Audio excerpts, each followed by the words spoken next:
नमस्कार, achiever academy पे एक बार फिर से आप सभी का स्वागत है। आज हम करेंगे सीडीपी के मोस्ट इंपॉर्टेंट क्वेश्चंस को, जो कि आपके एग्जाम में आने की संभावना बहुत ज़्यादा है। तो इस वीडियो को ऐसा मॉक टेस्ट लीजिएगा आप। अगर आपको आते हैं ये क्वेश्चन तो कमेंट सेक्शन में अपने आंसर देते रहिएगा। चलिए शुरुआत करते हैं। पहला हमारा है वंशानुक्रमान व्यक्ति की जन्मजात विशेषता का पूर्ण योग है, यह कथन किसका है? वंशानुक्रमांक व्यक्ति की जन्मजात विशेषता का पूर्ण योग है, यह कथन किसका है? रॉस का है, वर्ड्सवर्थ का है, बी.एन. झा का है या फिर स्किनर का है? आपको बताना है यहाँ पर सही जवाब कौन सा हो जाएगा। तो यहाँ पर सही हो जाएगा बी.एन. झा का है। किसका? बी.एन. झा का। वंशानुक्रमान व्यक्ति की जन्मजात विशेषता है, ठीक है, ध्यान रखना। विशेषता का पूर्ण योग है। अगला हमारा क्वेश्चन है प्रश्न नंबर 2। यहाँ पर कहा गया वातावरण वह बाहरी शक्ति है जो हमें प्रभावित करती है, यह परिभाषा किसने दी है? बताइए, यह परिभाषा किसने दी है? तो यह परिभाषा किसने दी है? रॉस ने दी है। ध्यान रखना, वातावरण वह बाहरी शक्ति है जो हमें प्रभावित करती है, यह परिभाषा किसने दी है? तो रॉस ने दी है। अगला हमारा है संरचना विकास की प्रक्रिया है। संरचना जो है विकास की प्रक्रिया है, यह कथन किसका है? स्किनर का है, वर्ड्सवर्थ का है, रॉस का है या फिर थॉर्नडाइक का है? तो आपको बताना है यहाँ पर सही आंसर कौन सा होगा। तो यहाँ पर सही हो जाएगा हमारा ऑप्शन नंबर बी, यानी कि वुडवर्ड्स। अगला हमारा है चौथा वाला, किशोरावस्था में बड़े संघर्ष, तनाव और विरोध की अवस्था है। किशोरावस्था है वो बड़े संघर्ष, तनाव और विरोध की अवस्था है, ये किसने कहा है? स्टैनली हॉल ने कहा है, स्किनर ने कहा है, क्रो एंड क्रो ने कहा है या फिर थॉर्नडाइक ने कहा है? तो यहाँ पर सही आंसर हो जाएगा हमारा स्टैनली हॉल ने कहा है। अगला क्वेश्चन है हमारा, व्यक्तिगत विभिन्नताओं से हमारा तात्पर्य व्यक्तित्व के उन सभी पहलुओं से है जिनका मापन व मूल्यांकन किया जा सकता है, यह परिभाषा किसकी है? एक बार फिर से समझिए, व्यक्तिगत विभिन्नताओं से हमारा तात्पर्य व्यक्तित्व के उन सभी पहलुओं से है जिनका मापन व मूल्यांकन किया जा सकता है, यह परिभाषा किसके द्वारा दी गई है? आपको बताना है यहाँ पर इन चारों ऑप्शन में से किसके द्वारा यह दी गई है। तो यहाँ पर सही आंसर हो जाएगा हमारा स्किनर के द्वारा दी गई है। अगला क्वेश्चन है हमारा प्रश्न नंबर 6। किसी बालक में चिंतन की योग्यता उसके सफल जीवन का मूल आधार है। किसी बालक में चिंतन की योग्यता उसके सफल जीवन का मूल आधार है, यह कथन किसका है? आपको बताना है कि ये वाला स्टेटमेंट किसके द्वारा दिया गया है। तो ये दिया गया है क्रो एंड क्रो के द्वारा। बालक में चिंतन की योग्यता उसके सफल जीवन का मूल आधार है, तो किसने कहा है? क्रो एंड क्रो ने कहा है। अगला हमारा है पूर्व में सीखी हुई बात को याद करना ही स्मृति है, यह कथन किसका है? पूर्व में जो बात सीखी हुई है उसी को याद करना ही स्मृति है, यह किसने कहा है? यह कहा है वर्ड्सवर्थ ने कहा है, ध्यान रखना। अगला हमारा है प्रयास एवं टुटू द्वारा सीखने के सिद्धांत का प्रतिपादन किसने किया है? मोस्ट इंपॉर्टेंट क्वेश्चन है, आपके एग्जाम में रिपीट होता ही होता है, ठीक है। तो यहाँ पर इसका सही आंसर हो जाएगा हमारा थॉर्नडाइक। अगर आप सवाल के आंसर जानते हो तो कमेंट में अपने आंसर देते रहिएगा। अगला हमारा है कोहलबर्ग ने अपने सूझ और अंतर्दृष्टि के सिद्धांत के लिए किस पर प्रयोग किया था? कोहलर ने अपने सूझ और या अंतर्दृष्टि के सिद्धांत के लिए किस पर प्रयोग किया था? कुत्ते पर या फिर बिल्ली पर, चिंपैंजी पर या फिर चूहा पर? इंपॉर्टेंट है, कई बार एग्जाम में रिपीट हुआ है, तो यहाँ पर ऑप्शन नंबर सी हो जाएगा हमारा चिंपैंजी पर।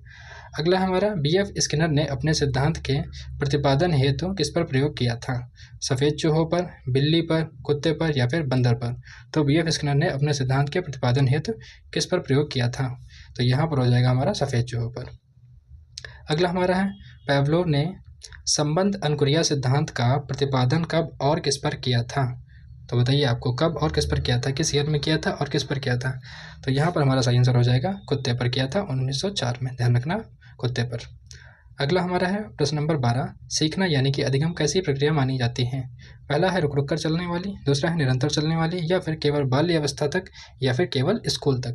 अब सीखना है, बताइए इसका क्या हो जाएगा सही आंसर? तो ये फिर निरंतर चलने वाली प्रक्रिया है। सीखना जो है आजीवन चलता रहता है, इसीलिए बोलेंगे निरंतर चलने वाली प्रक्रिया, ठीक है। अगला हमारा है सीखने में मुख्य परिवर्तन कहाँ होता है? व्यवहार में, शरीर के कद में या फिर संवेगों में या फिर हड्डियों में? सीखने में मुख्य परिवर्तन कहाँ पर होता है बताइए? तो यहाँ पर सही आंसर हो जाएगा हमारा व्यवहार में, ठीक है। अगला हमारा है सीखना किस प्रकार की प्रक्रिया है? सीखना किस प्रकार की प्रक्रिया है? मानसिक है, संवेगात्मक है, सामाजिक है या फिर शारीरिक है? तो बताइए लर्निंग कैसी प्रक्रिया है, कैसी प्रोसेस है? तो यहाँ पर लर्निंग जो हमारी मानसिक प्रक्रिया है, यानी पहला वाला। आगे चलते हैं। अगला हमारा है प्रश्न नंबर 15, सीखने की प्रक्रिया को प्रभावित करने वाले शारीरिक कारक कौन से हैं? पहला हमारा है स्वास्थ्य है, आयु है, परिपक्वता है या फिर उपरोक्त सभी हैं? यहाँ पर कहा गया सीखने की प्रक्रिया को प्रभावित करने वाले शारीरिक कारक कौन से हैं? तो सभी हैं, उपरोक्त सभी हो जाएंगे यहाँ पर आंसर। अगला हमारा है शैशव अवस्था की अवधि क्या होती है? बताइए शैशव अवस्था की अवधि क्या होती है? जन्म से 5 वर्ष, 2 से 7 वर्ष, 6 से 12 वर्ष या फिर ऑप्शन नंबर डी हो जाएगा 12 से 18 वर्ष। तो यहाँ पर सही आंसर हो जाएगा हमारा जन्म से 5 वर्ष। आप सभी जानते हैं शैशव अवस्था की अवस्था। आपको कमेंट में बताना है किशोरावस्था की जो आयु है वो बताइए किसके बीच में होगी। अगला हमारा है शैशव अवस्था की मुख्य विशेषता क्या है। पहला ऑप्शन है हमारा शरीर व मानसिक विकास में तीव्रता, दूसरा है दूसरों पर निर्भरता, या फिर जिज्ञासा की प्रबलता, या ऑप्शन नंबर डी हो जाएगा उपरोक्त सभी। शैशव अवस्था की मुख्य विशेषता क्या है, तो शैशव अवस्था की मुख्य विशेषता क्या है, उपरोक्त सभी, यानी कि शारीरिक एवं मानसिक विकास में तीव्रता, दूसरों पर निर्भरता और जिज्ञासा की प्रबलता, ये तीनों ही होती हैं। अगला हमारा है आत्म प्रेम की भावना किस अवस्था में सबसे प्रबल होती है। आत्म प्रेम की भावना जो है सबसे ज़्यादा किस में होती है, बाल्यावस्था में, शैशवावस्था में, किशोरावस्था में, या फिर प्रौढ़ावस्था में। तो बताइए यहाँ पर कौन सा इसका सही हो जाएगा, तो यहाँ पर हो जाएगा हमारा बी वाला, यानी कि शैशवावस्था, बी वाला हमारा बिल्कुल सही हो जाएगा। अगला है प्रश्न नंबर 19, जन्म के समय बालक में हड्डियों की संख्या कितनी होती है। जन्म के समय बालक में हड्डियों की संख्या कितनी होती है, बताइए यहाँ पर कौन सा इसका सही हो जाएगा। जन्म के समय होती है 370, ध्यान रखना, ऑप्शन नंबर बी हमारा बिल्कुल सही है। सारे PYQs हैं, आपके एग्जाम में आने की संभावना इनकी बहुत ही ज़्यादा है। तो वीडियो को लाइक कर दीजिएगा, चैनल को शेयर भी कर दीजिएगा अपने दोस्तों के साथ, और कितना आपका स्कोर रहा है लास्ट में कमेंट करके जरूर बताएं, ठीक है। अगला हमारा है दूध में दांत गिरने और स्थायी दांत आने की आयु लगभग क्या है। 4 वर्ष है, 5 वर्ष है, 6 वर्ष है, या फिर 8 वर्ष है। तो यहाँ बताना है आपको सही आंसर कौन सा हो जाएगा, तो यहाँ हो जाएगा 6 वर्ष। अगला हमारा है 21 नंबर, संवेगात्मक स्थिरता सबसे अधिक किस अवस्था में होती है। पहला हमारा है शैशवावस्था, दूसरा हो जाएगा बाल्यावस्था, या फिर किशोरावस्था, या फिर ऑप्शन नंबर डी हो जाएगा हमारा प्रौढ़ावस्था। तो यहाँ पर आपको बताना है संवेगात्मक स्थिरता सबसे अधिक किस अवस्था में होती है, तो ये होती है किशोरावस्था में, यानी ऑप्शन नंबर सी हमारा बिल्कुल सही। अगला हमारा है मैकडोगल ने संवेगों की कुल संख्या कितनी बताई है। मैकडोगल ने संवेगों की कुल संख्या कितनी बताई है, 10 बताई हैं, 12 बताई हैं, 14 बताई हैं, या फिर 16 बताई हैं। तो यहाँ पर जो हमारा सही हो जाएगा 14 बताई हैं। कितनी बताई हैं, 14 बताई हैं। अगला है हमारा शिशु के सामाजिकरण की प्रक्रिया कब से शुरू होती है, जन्म से हुई, या फिर 1 माह के बाद में, 2 माह के बाद में, विद्यालय जाने पर। शिशु के सामाजिकरण यानी कि बच्चे का सोशलाइजेशन की प्रक्रिया कब से शुरू होती है, तो यहाँ पर हो जाएगा हमारा जन्म से ही होती है।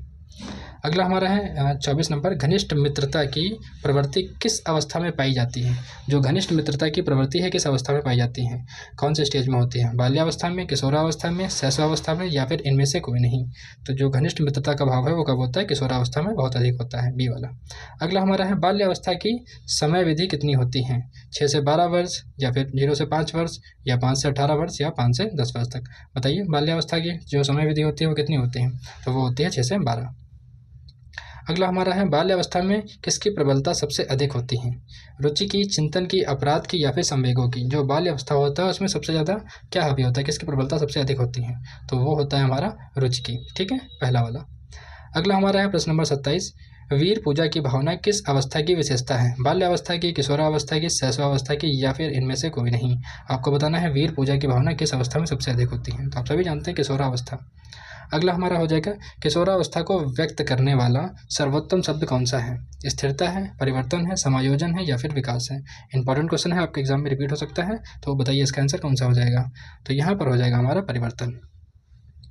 अगला हमारा है प्रश्न नंबर 29, किस अवस्था को आंधी तूफान की अवस्था कहा गया है। किस अवस्था को जो है आंधी तूफान की अवस्था कहा गया है, बाल्यावस्था को, शैशवावस्था को, किशोरावस्था को, प्रौढ़ावस्था को। उम्मीद है आप जानते होंगे इसका आंसर, सभी जानते होंगे कि किसको जो है आंधी तूफान का कहा जाता है। किशोरावस्था में ही बच्चा जो है ज़्यादा जो है मतलब तेज होता है, लड़ाई झगड़ों में हर चीज़ में इन्वॉल्वमेंट होता है उसको, इसलिए कहा जाता है आंधी तूफान की अवस्था, यानी कि किशोरावस्था।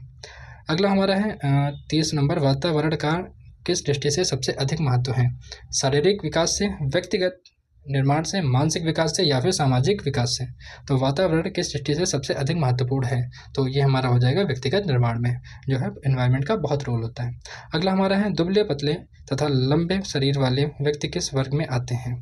तो पहला हमारा है साइजोडिन वर्ग, या फिर पिकनिक वर्ग, या फिर एथलेटिक वर्ग, या फिर इनमें से कोई नहीं। आपको बताना है इसमें कौन सा हो जाएगा। जो दुबले पतले लंबे शरीर वाले व्यक्ति हैं वो किस वर्ग में आते हैं, तो वो आते हैं, पहला वाला हमारा हो जाएगा साइजोइड वर्ग में आते हैं। अगला हमारा है प्रश्न नंबर 32, बालक के चिंतन का विकास किस आयु के बाद शुरू होता है। जो बालक है वो चिंतन करना किस आयु के बाद में शुरू कर देता है, तो यहाँ पर हमारा सही हो जाएगा दूसरा वाला, यानी कि 2 वर्ष की आयु के बाद में। अगला हमारा है प्रश्न नंबर 33, चिंतन में सम्मिलित मानसिक प्रक्रिया कौन सी है, कल्पना है, स्मृति है, अनुमान है, या फिर उपरोक्त सभी हैं। आपको बताना है चिंतन में सम्मिलित मानसिक प्रक्रिया कौन सी है, तो यहाँ पर हमारा सही हो जाएगा स्मृति। अगला क्वेश्चन है हमारा प्रश्न नंबर 34, स्मृति यानी मेमोरी किस प्रकार की प्रक्रिया है, शारीरिक है, मानसिक है, आध्यात्मिक है, या फिर चारित्रिक है। तो मेमोरी किस प्रकार की प्रक्रिया है, तो मेमोरी जो है ऑप्शन नंबर बी, यानी कि मानसिक प्रक्रिया है। अगला हमारा है 35 वाला, अच्छी स्मृतियों की विशेषता क्या है। जो अच्छी स्मृतियां हैं उनकी विशेषता क्या है। एक तो शीघ्र अधिगम है, या फिर विशुद्धता है, या फिर शीघ्र स्मरण है, या फिर उपयुक्त सभी हैं। आपको बताना है कि जो गुड मेमोरी होती है उनकी विशेषता क्या होती हैं। तो होती है विशुद्धता। बी वाला हमारा हो जाएगा बिल्कुल सही। अगला हमारा है वास्तविक स्मृति में तथ्यों को कैसे याद किया जाता है। वास्तविक स्मृति में तथ्यों को कैसे याद किया जाता है। रटकर, क्रमबद्धता से, बिना सोचे समझे, या फिर आंशिक रूप से। तो बताइए कौन सा इसका सही आंसर होगा। तो क्रमबद्धता से। जो वास्तविक स्मृति में तथ्यों को कैसे याद किया जाता है, क्रम के अकॉर्डिंग उनको याद करेंगे तभी। ठीक है। अगला हमारा हो जाएगा जब हम सीखी बातों को कभी नहीं बोलते हैं तो वह कौन सी स्मृति है। जब हम सीखी बातों को कभी नहीं बोलते हैं तो वह कौन सी स्मृति है। तो वह हमारी हो जाएगी स्थायी स्मृति। कौन सी है, स्थायी स्मृति। अगला हमारा है प्रश्न नंबर 38, जब कोई सीखी हुई बात अचेतन मन से चेतन मन में आती है तो उसे क्या कहते हैं। धारणा कहते हैं, या फिर पुनर्स्मरण कहते हैं यानी कि रिकॉल कहते हैं, या फिर पहचान कहते हैं, या अधिगम कहते हैं। उम्मीद है आप सभी इसका आंसर जानते होंगे। इसको बोलते हैं रिकॉल यानी कि पुनर्स्मरण। जब कोई सीखी हुई बात अचेतन मन से चेतन मन में आती है तो उसे कहते हैं हम लोग रिकॉल यानी कि पुनर्स्मरण। अगला है हमारा प्रश्न नंबर 39, निम्नलिखित में से कौन सी स्मृति का अंग नहीं है। यहाँ पर नहीं है वाले क्वेश्चन में कंफ्यूज मत होइएगा, ध्यान रखिएगा इसको। तो यहाँ पर जो पूछा गया है कि नहीं है, तो यहाँ पर हो जाएगा हमारा धारणा जो है नहीं है। तो इसी के साथ हमारे 39 क्वेश्चन यहाँ पर जो हमने करे हैं। अब बताइए इनमें से कितने आपके सही हैं। अगर आपके जितना भी स्कोर रहा है कमेंट सेक्शन में जरूर बताएं, उनके लिए बहुत इंपॉर्टेंट है। तो चलिए शुरुआत करते हैं। सबसे पहला क्वेश्चन है हमारा यहाँ पर, अधिगम स्थानांतरण के द्वित्व सिद्धांत यानी कि द्वित्व सिद्धांत प्रवर्तक कौन थे। पहला हमारा है थॉर्नडाइक थे, स्पीयरमैन थे, नॉम चॉम्स्की थे, या फिर वी.एफ. स्किनर थे। आपको बताना है यहाँ पर सही आंसर कौन सा हो जाएगा। अगर आप सवालों के जवाब जानते हैं एज अ मॉक टेस्ट इसको कमेंट आंसर में बताते रहिए, या फिर लास्ट में बताइएगा कितना आपका स्कोर रहा 30 में से। तो चलिए शुरुआत करते हैं। तो यहाँ पर जो हमारा सही आंसर हो जाएगा ऑप्शन नंबर बी यानी कि स्पीयरमैन हो जाएगा। अगला है मापन के स्तरों में सबसे अच्छा कौन है। तो नामिक है, अनुपात है, क्रमिक है, या अंतराल है। आप सभी जानते हैं इसका आंसर मापन के स्तरों में अनुपात जो सबसे अच्छा हो जाएगा। अगला है प्रश्न नंबर 3, वह अवस्था जो कि माता के 21वें गुणसूत्र जोड़े के अलग न हो पाने के कारण होती है क्या कहलाती है। पहला हमारा है डाउन सिंड्रोम, दूसरा है क्लीनफिल्टर सिंड्रोम, या फिर टर्नर सिंड्रोम, या फिर विल्सन सिंड्रोम। आप बताइए यहाँ पर कौन सा हो जाएगा। 21वें गुणसूत्र के अलग न हो पाने के कारण जो है डाउन सिंड्रोम होता है, यानी पहला वाला हमारा सही हो जाएगा। अगला क्वेश्चन है हमारा, प्रेरणा का वही संबंध उपलब्धि से है जो कि अधिगम का किससे है। अधिगम का किससे है बताइए। तो अधिगम का है बोध से, यानी कि हमारा सी वाला बिल्कुल सही हो जाएगा। अगला क्वेश्चन है हमारा प्रश्न नंबर 5, यहाँ पर कहा गया है मानसिक स्वास्थ्य के नियमों को खोजना और बनाए रखना अध्ययन का केंद्र बिंदु है। यह उक्ति किसके द्वारा कही गई है। साफर के द्वारा, हेडफील्ड के द्वारा, ड्राइवर के द्वारा, या फिर लैडियल के द्वारा। आपको बताना है यहाँ पर सही आंसर कौन सा हो जाएगा। ये डेफिनेशन किसके द्वारा दी गई है। तो ये दी गई है ऑप्शन नंबर सी ड्राइवर। अगला हमारा है प्रश्न नंबर 6, यहाँ पर कहा गया विशेष रूप से जरूरतमंद बच्चों को शिक्षा का प्रबंध होना चाहिए। पहला ऑप्शन है दूसरे सामान्य बच्चों के साथ में, या फिर विशेष विद्यालयों में विशेष बच्चों के लिए विकसित विधियों के द्वारा, या फिर ऑप्शन नंबर सी है हमारा विशेष विद्यालयों में, या फिर डी वाला सही हो जाएगा विशेष विद्यालयों में विशेष शिक्षकों द्वारा। तो बताइए यहाँ पर सही आंसर कौन सा होगा। तो जो विशेष रूप से जरूरतमंद बच्चे हैं उनके लिए जो शिक्षा का प्रबंध होना चाहिए दूसरे सामान्य बच्चों के साथ में होना चाहिए। अगला हमारा है प्रश्न नंबर 7। तो यहाँ पर देखते हैं हम लोग, किशोरावस्था में संवेगों की तीव्रता किस प्रकार प्रकट होती है। प्रतिकूलता, पारिवारिक संबंध के साथ में, व्यवसाय की समस्या के साथ में, नई परिस्थिति के साथ में समायोजन, या फिर उपरोक्त सभी। आपको बताना है यहाँ पर किशोरावस्था की संवेगों की तीव्रता किस प्रकार है। प्रतिकूलता, पारिवारिक संबंध, व्यवसाय की समस्या, नई परिस्थिति का साथ समायोजन, या फिर उपरोक्त सभी। तो यहाँ पर हो जाएगा हमारा ऑप्शन नंबर डी यानी कि उपरोक्त सभी। अगला है वो काफ़ी इंपॉर्टेंट क्वेश्चन है, आपने कई बार पढ़ा होगा, प्रयास और भूल सिद्धांत के प्रतिपादक कौन है। इसका आंसर आपको कमेंट में देना है। काफ़ी इजी क्वेश्चन है और काफ़ी इंपॉर्टेंट है आपके एग्जाम के लिए। अगर आपको ये नहीं आता तो यानी कि आपकी तैयारी अभी काफ़ी वीक है। ठीक है। अगला क्वेश्चन है हमारा प्रश्न नंबर 9, संवेगात्मक विकास को प्रभावित करने वाले कारक कौन से होते हैं। पहला है हमारा शारीरिक स्वास्थ्य, दूसरा है थकान, या फिर मानसिक योग्यता, या फिर उपरोक्त सभी। तो इसका सही आंसर हो जाएगा हमारा ऑप्शन नंबर डी, उपरोक्त सभी से जो है संवेगात्मक विकास को प्रभावित करने वाले कारक होते हैं। अगला हमारा है प्रश्न नंबर 10, यहाँ पर कहा गया समन्वित शिक्षा की सफलता निर्भर करती है। पहला ऑप्शन है हमारा समुदाय के समर्थन पर, दूसरा है पाठ्य पुस्तकों की उत्कृष्टता पर, या फिर शिक्षण अधिगम वस्तु की गुणवत्ता पर, या फिर शिक्षकों में अभिवृत्तिगत परिवर्तन पर। अब आपको बताना है यहाँ पर इसका सही आंसर कौन सा होगा। तो सही हो जाएगा पाठ्य पुस्तकों की उत्कृष्टता पर। अगला क्वेश्चन है हमारा प्रश्न नंबर 11, यहाँ पर कहा गया प्राथमिक शिक्षक के बल मनोविज्ञान का ज्ञान आवश्यक है क्योंकि पहला ऑप्शन है हमारा, यह बच्चों को अनुशासित बनाने में सहायता करता है, परीक्षा के परिणामों में उन्नति होती है, या फिर यह बच्चों को अभिप्रेरित करने के लिए सुविधाजनक तरीका बन जाता है। यह ऑप्शन नंबर डी हो जाएगा हमारा, यह बच्चों के व्यवहार को समझने में शिक्षक की सहायता करता है। आपको बताना है यहाँ पर जो प्राथमिक शिक्षक के बल मनोविज्ञान का ज्ञान आवश्यक है क्यों आवश्यक है, तो यहाँ पर हमारा सही हो जाएगा ऑप्शन नंबर डी, यह बच्चों के व्यवहार को समझने में शिक्षक की सहायता करता है। अगला है हमारा प्रश्न नंबर 12। यहाँ पर कहा गया भाषा रूपांतरण सिद्धांत दिया गया है। पहला है हमारा बर्नस्टीन के द्वारा, या फिर चॉम्स्की के द्वारा, बीएफ स्किनर के द्वारा, या फिर पियाजे के द्वारा। आपको बताना है यहाँ पर भाषा रूपांतरण सिद्धांत किसके द्वारा दिया गया है, तो ये जो है दिया गया है चॉम्स्की के द्वारा। ऑप्शन नंबर बी हमारा बिल्कुल सही हो जाएगा। अगला है हमारा प्रश्न नंबर 13। भाषा का वह घटक जो कि ध्वनि की गति के अनुक्रमक संचालन ये उसकी संरचना से संबंधित नियम की चर्चा करता है, उसे क्या कहते हैं? अर्थविज्ञान कहते हैं, व्याकरण कहते हैं, स्वर विज्ञान कहते हैं, या फिर इनमें से कोई नहीं। तो बताइए कौन सा होगा इसका सही आंसर? सही हो जाएगा हमारा ऑप्शन नंबर सी, यानी कि स्वर विज्ञान। अगला हमारा है प्रश्न नंबर 14। निम्नलिखित में से किसमें अन्वेषण के ऊर्ध उपागम का उपयोग किया जाता है? पहला ऑप्शन है हमारा केस अध्ययन, या फिर प्रयोगीकरण, या ऑप्शन नंबर सी हो जाएगा सर्वेक्षण, या ऑप्शन नंबर डी हो जाएगा अंतःदर्शन। तो आपको बताना है इसमें से कौन सा इसका सही आंसर हो जाएगा। तो यहाँ पर जो सही हो जाएगा, निम्नलिखित में से अन्वेषणों के ऊर्ध उपागम का उपयोग किया जाता है, तो यहाँ पर कौन सा सही हो जाएगा? तो यहाँ हो जाएगा पहला वाला, यानी कि केस अध्ययन। अगला हमारा है प्रश्न नंबर 15। स्टैनफोर्ड बिनेट परीक्षण मापन करता है किसका? व्यक्तित्व का, पढ़ने की दक्षता का, या फिर बुद्धि का, या फिर उपयुक्त में से कोई नहीं। बताइए स्टैनफोर्ड जो बिनेट परीक्षण का मापन किसका मापन करता है? तो ये करता है बुद्धि का। ऑप्शन नंबर सी वाला हमारा बिल्कुल सही हो जाएगा। अगला है छात्र के अवांछित व्यवहार में संशोधित हेतु सबसे प्रभावित विधि है, उसे दंडित करना, या फिर इसे नज़रअंदाज करना, या फिर माता पिता को सूचित करना, या ऑप्शन नंबर डी हो जाएगा अवांछित व्यवहार के कारणों का पता लगाना तथा उपचारों का सुझाव देना। आपको बताना है यहाँ पर सही आंसर कौन सा होगा। छात्र के अवांछित व्यवहार के संशोधन हेतु सबसे प्रभावी विधि कौन सी है? अवांछित व्यवहार के कारणों का पता लगाना तथा उपचार का सुझाव देना, यानी डी वाला हमारा बिल्कुल सही हो जाएगा। अगला है प्रश्न नंबर 17। स्किनर बॉक्स का प्रयोग किया जाता है चालक अधिगम के लिए, प्रसूत अनुबंधन के लिए, शाब्दिक अधिगम के लिए, या फिर आकस्मिक अधिगम के लिए। आपको बताना है यहाँ पर सही आंसर कौन सा हो जाएगा। तो सही हो जाएगा हमारा ऑप्शन नंबर बी, यानी कि प्रसूत अनुबंधन के लिए। अगला है हमारा प्रश्न नंबर 18। किशोरावस्था बड़े संघर्ष, तनाव, हमला व विरोध की अवस्था है, यह कथन किसका है? स्टेनले हॉल का है, जैसील्ड का है, क्रो एंड क्रो का है, या फिर सिम्पसन का है। बताना है आपको सही आंसर कौन सा हो जाएगा। तो स्टेनले हॉल का है, पहला वाला हमारा सही हो जाएगा। अगला है प्रश्न नंबर 19। निम्न में से कौन सा विस्मृति का कारण नहीं है? पहला हमारा है मानसिक द्वंद्व, दूसरा हो जाएगा स्मरण करने की इच्छा, तीसरा हो जाएगा सीखने की दोषपूर्ण विधियाँ, या फिर डी हो जाएगा सीखने में कमी। तो यहाँ पर हो जाएगा हमारा ऑप्शन नंबर बी, यानी कि स्मरण करने की इच्छा। निम्नलिखित में से कौन सा विस्मृति का कारण नहीं है? तो बी वाला हमारा, यानी कि स्मरण करने की इच्छा। हाँ, यहाँ पर देखिए आपसे पूछा गया मध्यिका क्या होगी, तो उसकी मध्यिका आप सभी लोग निकाल लीजिएगा। आंसर हो जाएगा हमारा ऑप्शन नंबर डी वाला। अगला है प्रश्न नंबर 21। यहाँ पर कहा गया मानसिक परिपक्वता की ऊंचाइयों को छूने के लिए प्रयत्नरत रहना संबंधित है किससे? किशोरावस्था से, या फिर प्रौढ़ावस्था से, या फिर ऑप्शन नंबर सी हो जाएगा हमारा पूर्व बाल्यावस्था से, या फिर ऑप्शन नंबर डी होगा उत्तर बाल्यावस्था से। आपको बताना है यहाँ पर सही आंसर कौन सा होगा। तो यहाँ पर जो सही आंसर हो जाएगा हमारा किशोरावस्था, यानी कि पहला वाला। मानसिक जो परिपक्वता होती है उसकी ऊंचाइयों को छूने के लिए प्रयत्नरत रहना जो है किशोरावस्था से संबंधित है। अगला हमारा है प्रश्न नंबर 22। निम्नलिखित में से कौन सा कथन सत्य नहीं है? नहीं, ध्यान रखना, काफ़ी इंपॉर्टेंट है, एग्जाम में काफ़ी कन्फ्यूजन में से सवाल गलत होते हैं, तो ध्यान रखना इसको।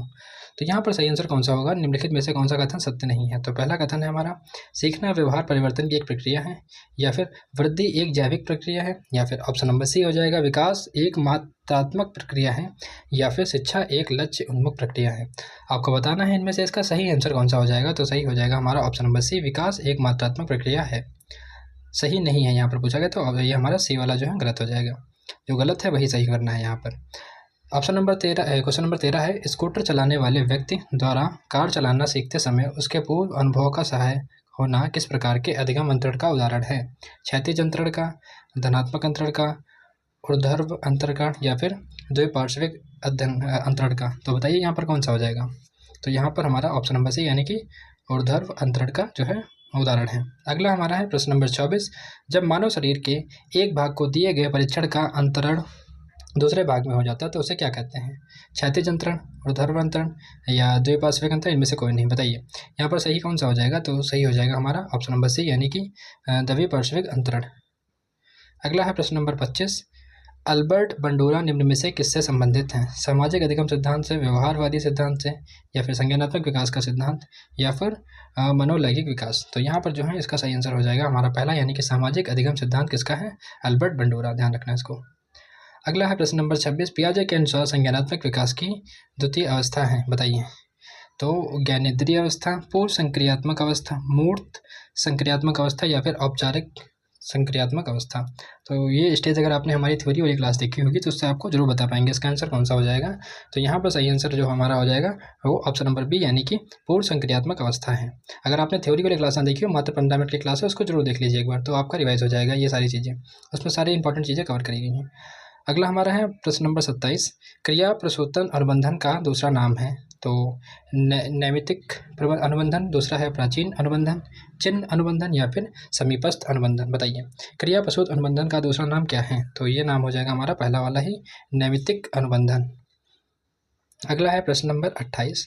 वह मापनी जिसमें अंतराल मापनी के समस्त गुण के साथ परम शून्य भी हो कहलाती है, क्या कहलाती है? नामित मापनी, क्रम सूचक मापनी, अंतराल मापनी, या फिर ऑप्शन नंबर डी हो जाएगा अनुपात मापनी। बताइए यहाँ पर सही आंसर कौन सा हो जाएगा?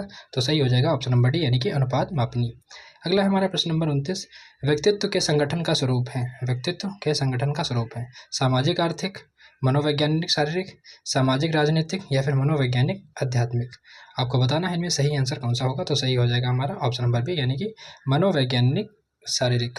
अगला है प्रश्न नंबर 30। यहाँ पर बताना है आपको स्वकेंद्रित अवस्था होती है बालक के जन्म से लेकर के 2 वर्ष तक, 3 से लेकर के 6 वर्ष तक, या फिर 7 वर्ष से किशोरावस्था तक, या फिर किशोरावस्था में। तो स्वकेंद्रित, बताइए यहाँ पर कौन सा इसका सही आंसर हो जाएगा? तो ऑप्शन नंबर बी यानी कि 3 से लेकर के 6 वर्ष तक की अवस्था तक। अब आपको बताना है कितना आपका स्कोर रहा, और वीडियो को लाइक कर दीजिएगा, शेयर कर दीजिएगा, और छोटा सा कमेंट भी जरूर करें। मैं आने के चांसेस बहुत ज़्यादा हैं, तो वीडियो को पूरा देखिएगा जिससे आप इन क्वेश्चन को समझ सकें, एग्जाम में आए तो कर सकें। चलिए देखते हैं पहला क्वेश्चन है हमारा। निम्नलिखित में से किसे मनोविज्ञान की विषय वस्तु में शामिल किया जा सकता है?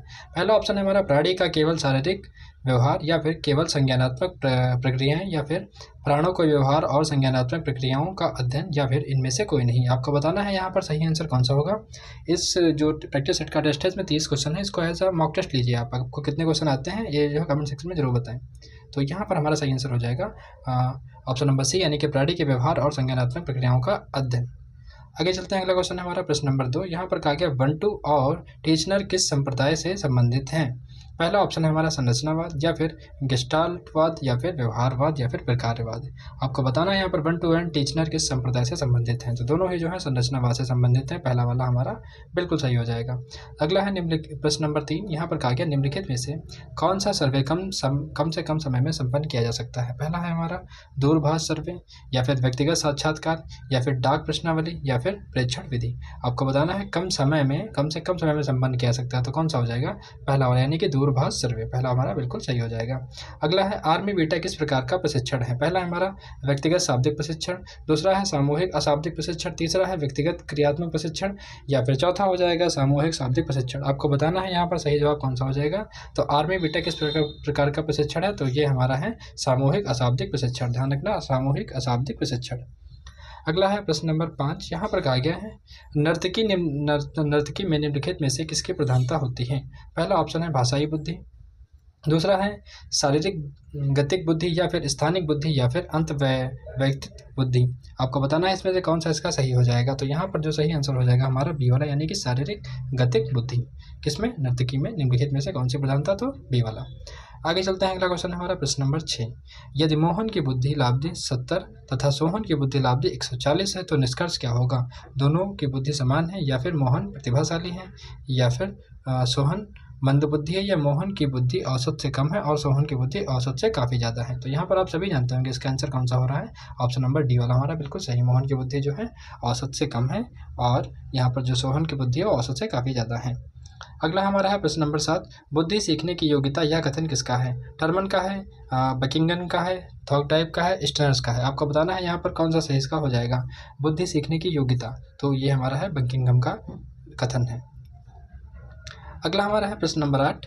बुद्धि के बारे में निम्नलिखित में से कौन सा कथन सही है? पहला कथन है हमारा बुद्धि जन्मजात होती है, दूसरा है बुद्धि विकासशील प्रक्रिया है, या फिर बुद्धि पर्यावरण से प्रभावित होती है, या ऑप्शन नंबर डी हो जाएगा। ये सभी यहाँ पर सही हो जाएंगे, यानी कि ऑल ऑफ दिस। तो यहाँ पर जो सही आंसर है वो यही वाला हो जाएगा, ऑल ऑफ दिस, यानी कि बुद्धि जन्मजात होती है, विकासशील प्रक्रिया है और पर्यावरण से भी प्रभावित होती है। अगला हमारा है टर्मन ने बुद्धि को क्या माना है? प्रश्न नंबर 9 है टर्मन ने बुद्धि को क्या माना है? सीखने की योग्यता माना है, अमूर्त चिंतन की योग्यता माना है, समायोजन की योग्यता माना है, या फिर समस्या समाधान की योग्यता माना है। आपको बताना है यहाँ पर सही आंसर कौन सा होगा। तो सही हो जाएगा हमारा ऑप्शन नंबर बी, यानी कि अमूर्त चिंतन की योग्यता। अगला हमारा है कैरेन हार्नी के अनुसार मौलिक चिंतन का विकास किस अवस्था में होता है? तो बताइए मौलिक अवस्था का जो विकास है वो किस में होता है? मौलिक चिंता का विकास किस अवस्था में होता है? तो ये होता है बाल्यावस्था में। कब होता है? बाल्यावस्था में। ठीक है। अगला हमारा है प्रश्न नंबर 11, अल्फ्रेड बीने किस देश के मनोवैज्ञानिक थे? अल्फ्रेड बीने जो है किस देश के मनोवैज्ञानिक थे? काफ़ी इंपॉर्टेंट क्वेश्चन है, कई बार एग्जाम में पूछा गया है। आपको बताना है इसका आंसर कौन सा हो जाएगा। तो फ्रांस से थे। अगला है सामूहिक बुद्धि परीक्षण का विकास सर्वप्रथम कब हुआ था? सामूहिक बुद्धि परीक्षण का विकास सर्वप्रथम कब हुआ था? तो यहाँ पर हो जाएगा हमारा प्रथम विश्व युद्ध से पहले, प्रथम विश्व युद्ध से पहले। अगला हमारा है विद्यालय में शिक्षक के चयन के लिए किस प्रकार के बुद्धि परीक्षण का प्रयोग करना चाहिए? पहला हमारा है अशाब्दिक, या फिर क्रियात्मक, या फिर शाब्दिक, या इनमें से कोई नहीं। आपको बताना है विद्यालय में शिक्षक के चयन के लिए किस प्रकार के बुद्धि परीक्षण का प्रयोग करना चाहिए। तो बताइए कौन सा इसका सही हो जाएगा। तो यहाँ पर हो जाएगा हमारा ऑप्शन नंबर सी, शाब्दिक। अगला हमारा है प्रश्न नंबर 14, स्मृति का सही क्रम कौन सा है? तो पहले संचयन है, फिर पुनः प्राप्ति है, या फिर कूट संकेतन है, या फिर पुनः प्राप्ति है, कूट संकेतन है, या फिर संचयन है। संचयन हो जाएगा, कूट संकेतन हो जाएगा, पुनःप्राप्ति हो जाएगी। बताइए इनमें से कौन सा इसका सही आंसर हो जाएगा। तो यहाँ पर हमारा सही होगा चौथा वाला, यानी कि कूट संकेतन होगा, फिर संचयन होगा, फिर पुनः प्राप्ति होगी। कूट संकेतन होगा, फिर संचयन होगा, पुनः प्राप्ति होगी। ध्यान रखना डी वाला हमारा आंसर हो जाएगा। अगला है प्रश्न नंबर 15, यहाँ पर कहा गया किस सिद्धांत में संवेगात्मक अनुभूति का उत्पन्न होना संवेगात्मक व्यवहार पर निर्भर करता है? तो बताना है आपको ये किस सिद्धांत में है। पहला हमारा है कैनन बार्ड सिद्धांत, जेम्स लॉजे सिद्धांत, और साल्टर सिंगर सिद्धांत, या फिर सक्रियण सिद्धांत। आपको बताना है इनमें से कौन सा इसका सही आंसर हो जाएगा। तो यहाँ पर सही हो जाएगा बी वाला, यानी कि जेम्स लॉजे सिद्धांत। अगला है मोटिवेशन किसकी व्याख्या करता है? प्रेरणा किसकी व्याख्या करता है? व्यवहार कैसा होता है, व्यवहार कहाँ होता है, या व्यवहार क्यों होता है, या फिर व्यवहार कब होता है, किसकी व्याख्या करता है? जो मोटिवेशन है वो व्यवहार क्यों होता है इस बात की व्याख्या करता है। ऑप्शन नंबर सी हमारा सही हो जाएगा। अगला क्वेश्चन हमारा प्रश्न नंबर 17, यहाँ पर कहा गया प्रेरक यानी कि मोटिव एक कैसा कारक है? तो आंतरिक कारक है, बाह्य कारक है, शारीरिक कारक है, या उपरोक्त सभी हैं? आपको बताना है मोटिव कैसा कारक है। तो मोटिव कैसा है? आंतरिक कारण है। पहला वाला हमारा बिल्कुल सही हो जाएगा। आगे देखते हैं प्रश्न नंबर 18, प्रेरणा का अनुमान कैसे लगाया जा सकता है? चेहरे के भाव से, बातचीत से, व्यवहार से, या फिर बुद्धि लब्ध से? आपको बताना है प्रेरणा का अनुभव कैसे लगाया जा सकता है। तो प्रेरणा का अनुभव लगाया जा सकता है व्यवहार से, यानी कि हमारा ऑप्शन नंबर सी बिल्कुल सही हो जाएगा। व्यक्तित्व को प्रायः किस रूप में परिभाषित किया जा सकता है? बताइए व्यक्तित्व को किस रूप में परिभाषित किया सकता है? केवल शारीरिक, मानसिक, या फिर मनोशारीरिक, या फिर सामाजिक? तो व्यक्तित्व को जो है मनोशारीरिक रूप में परिभाषित किया जा सकता है। अगला हमारा है प्रश्न नंबर 20, यहाँ पर कहा गया कुछ मनोवैज्ञानिक के अनुसार जिस व्यक्ति जिस रूप में व्यवहार करता है वही उसका क्या है? मूल आदत है, मानदंड है, चरित्र है, या फिर व्यक्तित्व है? बताइए। तो यहाँ पर जो सही हो जाएगा हमारा व्यक्तित्व, यानी कि उसकी पर्सनैलिटी है। अगला हमारा है प्रश्न नंबर 21, व्यक्तित्व को पर्यावरण के प्रति अपूर्त समायोजन का निर्धारण करने का तात्पर्य क्या है? पहला ऑप्शन हमारा व्यक्तित्व स्थिर होता है, व्यक्तित्व जन्मजात होता है, या फिर व्यक्तित्व अपने ढंग का होता है, व्यक्तित्व केवल पर्यावरण यानी कि वातावरण पर निर्भर करता है। तो बताइए यहाँ पर कैसा हो जाएगा इसका। ऑप्शन नंबर सी वाला हमारा बिल्कुल सही हो जाएगा, यानी कि व्यक्तित्व अपने अपने ढंग का होता है। व्यक्तित्व को पर्यावरण के प्रति अपूर्व समायोजन का निर्धारण करने का तात्पर्य है कि व्यक्तित्व जो है अपने अपने ढंग का होता है। अगला हमारा है प्रश्न नंबर 22, निम्नलिखित में से कौन सा कथन कारण नहीं है? निम्नलिखित में से कौन सा कथन जो है कारण नहीं है, यानी कि रीजन नहीं है, बताना है। तो यहाँ पर जो पहला ऑप्शन है अत्यधिक कार्य, या फिर नींद की कमी, या विश्राम है, या मानसिक तनाव है? तो यहाँ पर जो हमारा विश्राम है ये जो है थकान का कारण नहीं है। आगे चलते हैं। अगला हमारा है प्रश्न नंबर 23, शिक्षा मनोविज्ञान किसमें सहायक होता है? केवल अनुशासन में, केवल पाठ्यक्रम निर्माण में, या फिर केवल बाल विकास के अध्ययन में, या फिर बालक के सर्वांगीण विकास में? आपको बताना है यहाँ पर इसका सही आंसर कौन सा होगा। तो यहाँ पर सही हो जाएगा हमारा ऑप्शन नंबर डी वाला ही, बालक के सर्वांगीण विकास में। शिक्षा मनोविज्ञान किसमें सहायक होता है? तो सर्वांगीण विकास में। अगला हमारा है इंट्रोस्पेक्शन में किसका निरीक्षण किया जाता है? स्वयं का, अंतर्दर्शन विधि में किसका निरीक्षण किया जाता है? तो स्वयं का किया जाता है, दूसरों का किया जाता है, पशुओं का किया जाता है, समाज का किया जाता है। काफ़ी इजी क्वेश्चन है, इसका आंसर आप लोगों को कमेंट सेक्शन में देना होगा और बताना होगा कि इसका सही आंसर कौन सा हो जाएगा। अगला हमारा है निरीक्षण विधि, यानी कि ऑब्जर्वेशन जो मेथड है उसमें किसका अध्ययन किया जाता है? स्वयं का, दूसरों का, अपनी भावनाओं का या फिर ईश्वर का? आपको बताना है यहाँ पर सही आंसर कौन सा होगा। तो यहाँ पर हो जाएगा दूसरों का ऑब्जर्व करना है, का मतलब ये होता है दूसरे को ऑब्जर्व करना, यानी कि ऑब्जर्वेशन मेथड, इसी को बोलते हैं निरीक्षण विधि। अगला हमारा है प्रश्न नंबर 26। यहाँ पर कहा गया शारीरिक विकास का क्षेत्र है शयानुमंडल, मांसपेशियों की वृद्धि, अतःस्वत्री ग्रंथियाँ या फिर ये सभी। शारीरिक विकास का क्षेत्र कौन सा होगा? तो उम्मीद है आप सभी इसका आंसर समझ रहे होंगे, यानी कि सभी तीनों ही चीज़ें जो हैं शारीरिक विकास के क्षेत्र हैं। आगे हमारा है व्यवहारवाद, यानी कि बिहेवियरिज्म के जनक कौन है? मोस्ट इंपॉर्टेंट क्वेश्चन है, आपके एग्जाम में आने के चांसेस बहुत ज़्यादा हैं। बताइए इसका जो है जनक कौन है? तो इसका जनक है वाटसन। इसके जनक है वाटसन। व्यवहारवाद के जनक कौन है? वाटसन है। अगर आपने हमारी CTP थ्योरी वाली क्लास ना देखी हो 15 मिनट की, उसको एक बार जरूर देख लें। उस वीडियो को देखने के बाद आपके 15 नंबर बिल्कुल पक्के हो जाएंगे। कुछ ना देखा हो तो उसको देख लीजिए, उसमें सारी मोस्ट इंपॉर्टेंट चीज़ें कवर कर दी गई हैं। अगला हमारा है दो बालकों के समान योग्यताएं नहीं होती हैं। दो बालकों में समान योग्यताएं नहीं होती हैं, यह कथन किसका है? हॉरलॉक का है या फिर सोरेनसन का है या फिर कुरेन क्रो का है या बिने का है? आपको बताना है इनमें से कौन सा इसका सही आंसर होगा। तो हमारा पहला वाला यानी कि हॉरलॉक का कथन है, दो बालक जो है समान योग्यताएं नहीं होती हैं। अगला हमारा है प्रश्न नंबर 29। यहाँ पर देखते हैं संवेदना ज्ञान की पहली सीढ़ी है। यह कथन किसके संबंधित है? मानसिक विकास से, शारीरिक विकास से, ध्यान का विकास से या फिर भाषा के विकास से? जो संवेदना है वो ज्ञान की पहली सीढ़ी है, तो ये जो है मानसिक विकास के जो है संबंधित है। अगला हमारा है प्रश्न नंबर 30, जो कि इस वीडियो का आखिरी क्वेश्चन होगा इस प्रैक्टिस सेट का। आपको बताना है इसका आंसर। तर्क, जिज्ञासा तथा निरीक्षण शक्ति का विकास किस आयु में होता है? तर्क का, जिज्ञासा का, क्यूरियोसिटी का, निरीक्षण का, जो ये शक्ति का जो है विकास किस आयु में होता है? तो यहाँ पर होता है 11 वर्ष की आयु में। तो ये थे हमारे मोस्ट इंपॉर्टेंट क्वेश्चन। वीडियो पसंद आई हो। नमस्कार, अचीवर अकेडमी पे एक बार फिर से आप सभी का स्वागत है। और आज हम लेकर के हैं यूपी टेट प्रैक्टिस सेट का हमारा 5वां सेट है। यहाँ पर दूसरा नहीं 5वां होगा। और इससे पहले के 4 सेट अगर आपने ना देखा तो जाकर के देख सकते हैं। ये सारे ही क्वेश्चन आपके एग्जाम के लिए मोस्ट इंपॉर्टेंट है। वीडियो को पूरा देखिएगा, मात्र 10 मिनट के अंदर हम लोग इस वीडियो को कवर करने वाले हैं सारे क्वेश्चन को। तो चलिए शुरुआत करते हैं। पहला क्वेश्चन है हमारा प्रश्न नंबर 31। अच्छे चरित्र की प्रमुख विशेषता क्या होती है? अच्छे चरित्र की प्रमुख विशेषता क्या होती है? स्वार्थ होता है, ईर्ष्या होती है, अनुशासनहीनता होती है या फिर सहयोग होता है? तो यहाँ पर हमारा सही आंसर हो जाएगा सहयोग, यानी जो कि अच्छे चरित्र की प्रमुख विशेषता होती है। ऑप्शन नंबर डी हमारा बिल्कुल सही हो जाएगा। अगला क्वेश्चन है हमारा प्रश्न नंबर 32। यहाँ पर कहा गया सशक्त अभिप्रेरणा सीखने का प्रभावशाली घटक है, क्योंकि इससे बालक स्वस्थ रहता है, भक्ति करता है, प्रसन्न रहता है या फिर शीघ्र सीखता है। बताना है आपको इसमें से कौन सा इसका सही आंसर हो जाएगा। तो इसका हो जाएगा ऑप्शन नंबर डी, यानी कि बच्चा शीघ्र सीखता है।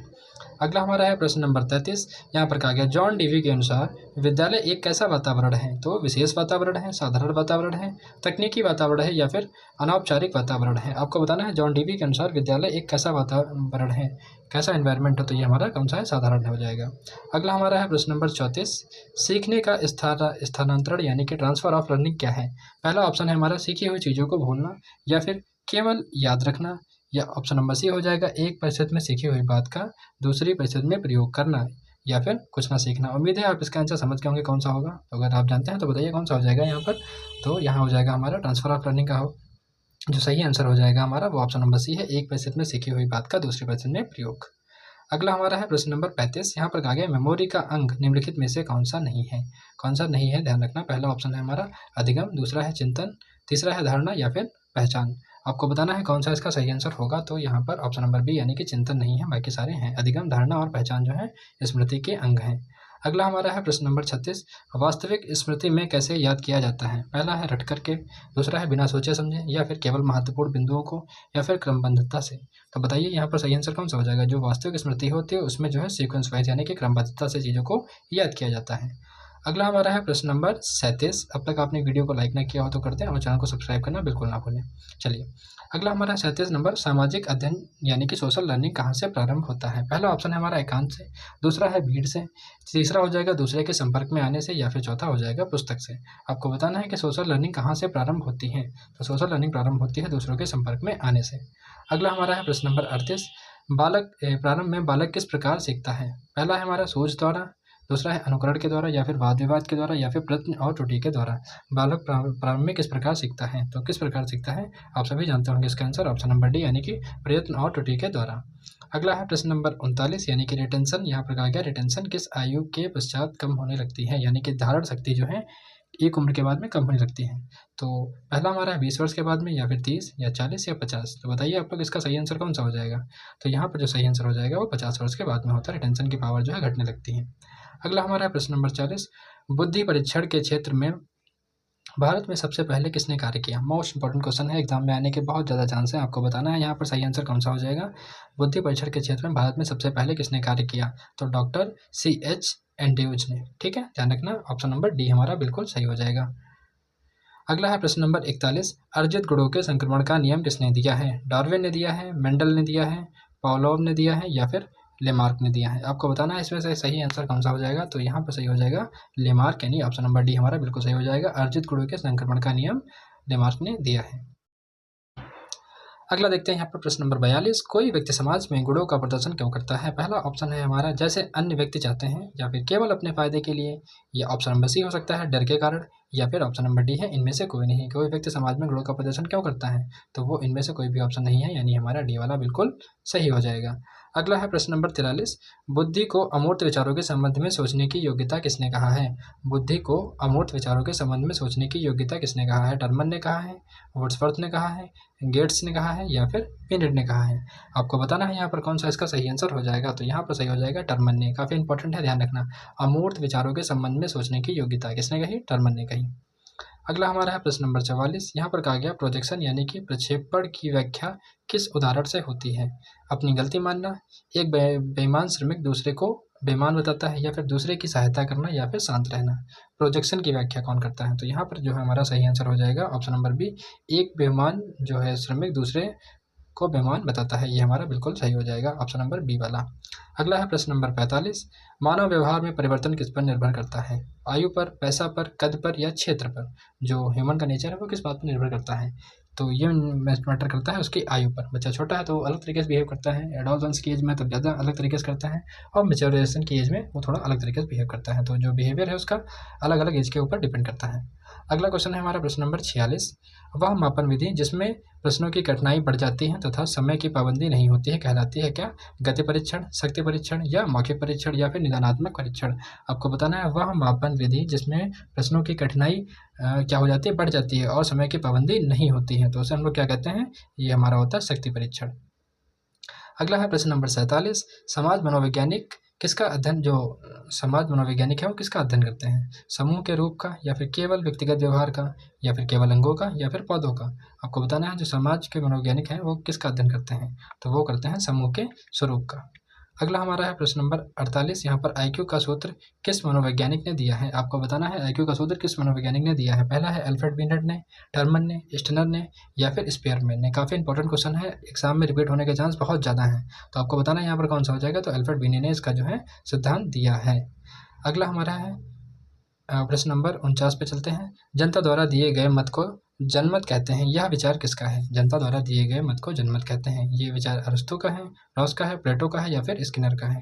तो ये जो विचार है ये किसके द्वारा दिया गया है। तो ये दिया गया है रॉस के द्वारा। अगला हमारा है प्रश्न नंबर 50, मनोविज्ञान मानव व्यवहार एवं अनुभव का विज्ञान है, यह परिभाषा किसकी है। वॉटसन की है, वर्ड्सवर्थ की है, स्किनर की है, या फिर थॉर्नडाइक की है। आपको बताना है मनोविज्ञान जो मानव व्यवहार एवं अनुभव का विज्ञान है, ये बात किसने कही है। काफ़ी इंपॉर्टेंट है, एग्जाम में कई बार पूछा गया। तो ये हमारा हो जाएगा स्किनर। अगला हमारा है प्रश्न नंबर 51, जब कोई व्यक्ति किसी समस्या के हल पर अचानक पहुंचता है तो उसे क्या कहते हैं। अधिगम कहेंगे, स्मृति कहेंगे, इंसाइट कहेंगे यानी कि सोच कहेंगे, या फिर प्रतिक्षण कहेंगे। तो अब उम्मीद है आप इसका आंसर दे पाएंगे। काफ़ी आसान क्वेश्चन है, तो यहाँ पर हमारा सी वाला बिल्कुल सही हो जाएगा। अगला है निम्नलिखित में से कौन सा तत्व स्मृति की प्रक्रियाओं में शामिल नहीं है। पहला है अभिप्रेरणा, दूसरा है अधिगम, या फिर धारण, या फिर पहचान। आपको बताना है निम्नलिखित में से कौन सा तत्व स्मृति की प्रक्रियाओं में शामिल नहीं है। तो यहाँ पर हमारा सही हो जाएगा अभिप्रेरणा, पहला वाला हमारा बिल्कुल सही हो जाएगा। अगला क्वेश्चन है हमारा प्रश्न नंबर 53, यहाँ पर कहा गया बुद्धि लाभ यानी IQ निकालने का सही सूत्र क्या है। तो वास्तविक आय अपॉन मानसिक आय इंटू 100, या फिर वास्तविक आय अपॉन मतलब मानसिक आयु अपान वास्तविक आयु इंटू 100, या फिर मानसिक आयु इंटू वास्तविक आयु, या फिर ऑप्शन नंबर डी वाला आप देख सकते हैं वास्तविक आयु प्लस 100। तो ये वाला तो बिल्कुल नहीं, ये वाला भी बिल्कुल नहीं है। बताइए इन दोनों में से थोड़ा सा कन्फ्यूजन होगा आप लोगों को, लेकिन अगर आपने थोड़ा सा पढ़ा होगा तो आप सही आंसर तक जरूर पहुंच जाएंगे। सबसे पहले होता है हमारा मेंटल एज यानी कि मानसिक आयु, अपॉन में हो जाती है हमारी बायोलॉजिकल एज यानी कि वास्तविक आयु इंटू में 100 होता है। तो ये हमारा जो है ऑप्शन नंबर बी वाला बिल्कुल सही हो जाएगा। अगला है हमारा अगर आपने हमारी सीडीपी की वो वाली वीडियो ना देखी है, थ्योरी वाली, वो अगर आपने देखी होती तो ये क्वेश्चन आप आराम से कर लेते, क्योंकि उसमें हमने 15 मिनट के अंदर सारी इंपॉर्टेंट चीज़ें कवर कर दी हैं। अगर आपने ना देखा तो एक बार जरूर देख लें उसको एग्जाम से पहले। 15 मिनट की है, 2 एक्सपेक्ट देखेंगे तो 7 ही मिनट में हो जाएगी। तो उस वीडियो को देख लीजिए, जिससे आपके 8-10 नंबर तो आराम से बन जाएंगे। अगला हमारा है प्रश्न नंबर 54। छात्र की सफलता का मुख्य कारण क्या हो सकता है? यदि वह क्षमता के अनुसार परिणाम नहीं दे पा रहा है, पहला ऑप्शन है वह पढ़ना नहीं चाहता है, या फिर वह सफलता तथा क्षमता में सामंजस्य उत्पन्न नहीं कर पा रहा है, या फिर शिक्षा खराब है, या परीक्षा ही कठिन है। अगर छात्र की सफलता का मुख्य कारण क्या हो सकता है? यदि वह क्षमता के अनुसार परिणाम नहीं दे पा रहा है, इसका क्या मतलब निकल रहा है यहाँ पर बताइए? तो वह जो है वह सफलता तथा क्षमता में सामंजस्य उत्पन्न नहीं कर पा रहा है। ठीक है। अगला हमारा हो जाएगा प्रश्न नंबर 55। यहाँ पर देखते हैं, प्यार के अभाव में बच्चे में किस परिवर्तन की संभावना होती है? बहुत आज्ञाकारी होने की, बुद्धिमान होने की, अपराधी होने की, या फिर इनमें से कोई नहीं। जब बच्चे के अंदर प्यार का अभाव होता है तब उसको मतलब किस तरीके उसका जो है ध्यान जाता है, तो वो अपराधी होने की तरफ उसका जो है प्रभाव बढ़ने लगता है, यानी हमारा सी वाला बिल्कुल सही हो जाएगा। अगला है हमारा प्रश्न नंबर 56। मानव व्यवहार में परिवर्तन निर्भर करता है। यह सवाल हमने अभी किया था, तो इसका आंसर आप लोगों को कमेंट सेक्शन में देना होगा। अगला है हमारा प्रश्न नंबर 57। देखते हैं, यहाँ पर है, स्मृति का मुख्य कार्य क्या है? जो स्मृति है उसका मुख्य कार्य क्या है? संचयन, या फिर पुनः प्राप्ति, या अनुभव को संजोना, या फिर उपरोक्त सभी। आपको बताना है यहाँ पर सही आंसर कौन सा हो जाएगा। तो यहाँ पर जो सही आंसर हो जाएगा वो हमारा हो जाएगा उपरोक्त सभी, यानी कि संचयन, पुनः प्राप्ति, अनुभव को संजोना, ये जो है स्मृति का मुख्य कार्य है। अगला है प्रश्न नंबर 58। परिवार एक कैसा समूह है? प्राथमिक समूह है, द्वितीय समूह है, औपचारिक समूह है, या फिर बाह्य समूह है। आपको बताना है परिवार कैसा समूह है। तो परिवार जो है यहाँ पर हमारा प्राथमिक समूह है। अगला हमारा है प्रश्न नंबर 59। यहाँ पर कहा गया है, अब्राहम मास्लो ने प्रेरकों का विभाजन किन वर्गों में किया है? पहला हमारा है जन्मजात और प्रकृति के बीच में, सामाजिक और व्यक्तिगत के रूप में, अर्जित और प्राकृतिक प्रेरक, या फिर ऑप्शन नंबर डी हो जाएगा केवल शारीरिक। आपको बताना है यहाँ पर सही आंसर कौन सा हो जाएगा। तो अब्राहम मास्लो ने प्रेरक का विभाजन किन वर्गों में किया है? तो पहला हमारा है अर्जित और दूसरा हो जाएगा प्राकृतिक प्रेरक। अगला है प्रश्न नंबर 60, जो कि इस प्रैक्टिस सेट का लास्ट क्वेश्चन होगा। यहाँ पर बताया गया है, जन्मजात प्रेरक को क्या कहा जाता है? पहला ऑप्शन है हमारा प्राथमिक प्रेरक, दूसरा है जैविक प्रेरक, या फिर ऑप्शन नंबर सी हो जाएगा शारीरिक प्रेरक, या ऑप्शन नंबर डी हो जाएगा उपरोक्त सभी। आपको बताना है यहाँ पर सही आंसर कौन सा हो जाएगा। तो सही वाला हो जाएगा हमारा ऑप्शन नंबर डी उपरोक्त सभी, यानी कि प्राथमिक प्रेरक, जैविक प्रेरक और शारीरिक प्रेरक, ये तीनों जो है जन्मजात प्रेरक को कहा जाता है।